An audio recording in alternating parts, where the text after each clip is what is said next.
দীর্ঘদিন সংস্কার না হওয়ায় ঝালকাঠি পৌরসভার 11টি গুরুত্বপূর্ণ সড়ক ও ড্রেনেজ ব্যবস্থা বেহাল হয়ে পড়েছে। সামান্য বৃষ্টিতে স্থায়ী জলাবদ্ধতা তৈরি হয়ে চরম ভোগান্তিতে পড়েছেন পৌরসভার প্রায় লক্ষাধিক মানুষ। দ্রুত জলদুর্ভোগ লাঘবে কার্যকর পদক্ষেপ নেওয়ার দাবি ভুক্তভোগীদের। ঝালকাঠি থেকে জহিরুল ইসলাম জলিলের তথ্যচিত্রে জানাচ্ছেন লিওন আজাদ। অ্যান্টিব্যাকটেরিয়াল ফর্মুলা বাসনকে চকচকে জীবাণুমুক্ত করে আমাদের দেয় গ্লিটার গ্যারান্টি।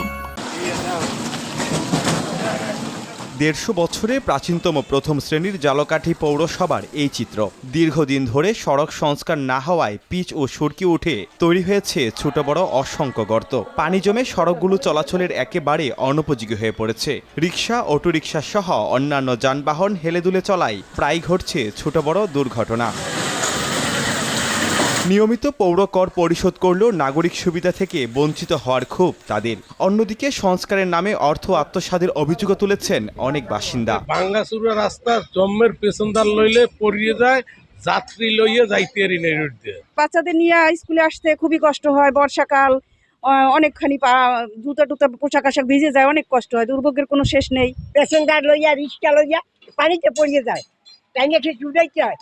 রাস্তা খালি করেন আপনারা হারেন না। তবে সমস্যার কথা স্বীকার করে ঝালকাঠি পৌরসভার প্রশাসক জানান, পৌরসভার নিজস্ব অর্থায়নে নতুন রাস্তা তৈরির আর্থিক সক্ষমতা নেই। মূলত বৈদেশিক অর্থায়নে প্রকল্পের ওপর নির্ভর করতে হচ্ছে তাদের। রাস্তাগুলোর কাজ শুরু করার জন্য আমরা আপ্রাণ চেষ্টা করছি।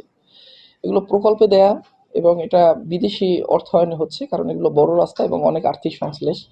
তো আমরা আমাদের পার্ট থেকে 1 বছর আগেই যাবতীয় কাগজ এস্টিমেট করে আমরা পাঠিয়েছি। এটা কয়েকটা স্তরে এটা যাচাই হয় এবং সর্বশেষ এডিবি যে আছে মেনিলা ভিত্তিক, তারা এটা যাচাই করে। কবে নাগাদ সড়ক সংস্কারের কাজ শুরু হবে তা এখনও অনিশ্চিত। তবে দ্রুত এই জনদুর্ভোগ লাঘবে কার্যকর পদক্ষেপ নেওয়ার দাবি ঝালকাঠি পৌরবাসীর।